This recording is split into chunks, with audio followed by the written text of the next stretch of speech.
Let's welcome them sa kanilang sayaw.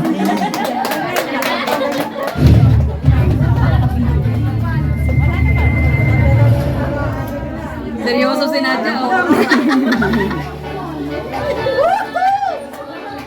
Wow! Wala sa edad yan!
Ayusin yung ukulele. Wow.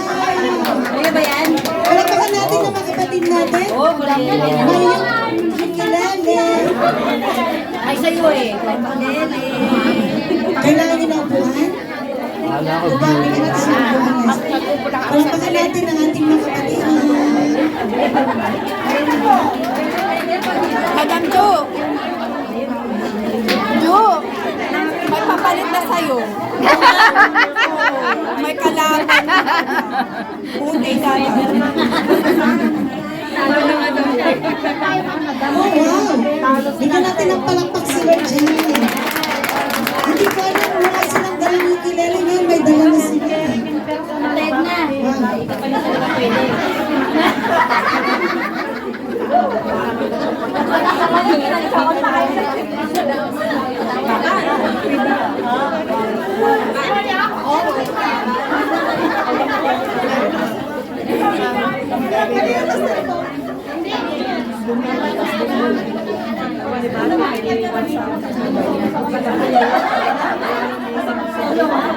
Ano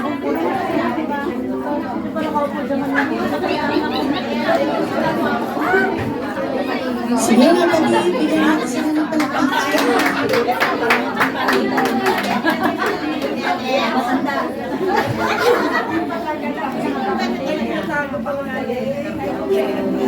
Hindi natin makita. Guys! Sorry, guys.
Thank you mga kapatid.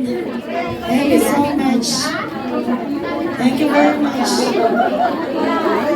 Teka, meron pa bang presentation tayo na miss? Meron pa wala na.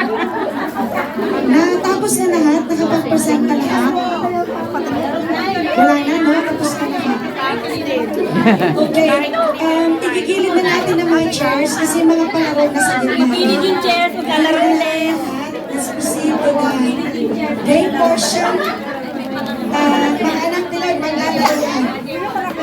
And let's change like we are children, okay?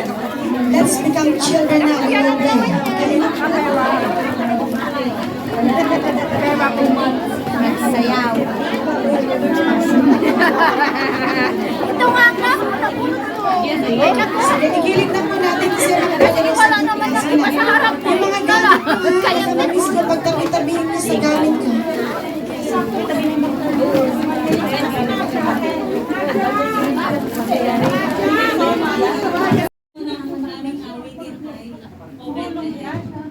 Ang Bethlehem ay isang maliit na bayan sa paligid ng Juda, kung saan ay inihula ni Propeta Micah sa Mega 5 na nasa maliit Wala na ka na tayo dyan, dito magmumula ang isa-isa. So, at bago po kami aawit, ating tunghayan ang isang maiksing senaryo na magbibigay buhay sa kasaysayan ng pagsilang ng isang Mesaya. Amen.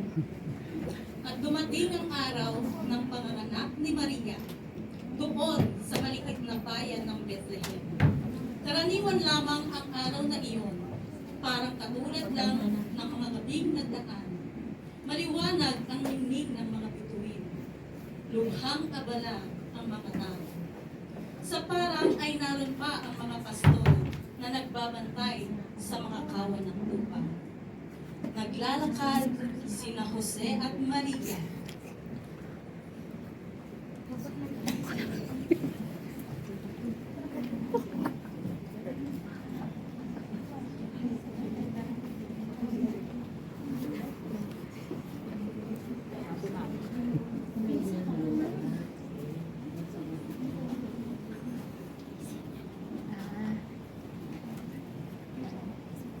Nasaan si Julie?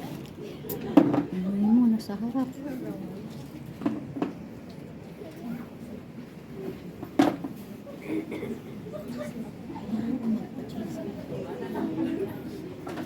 Wala silang maguluyan.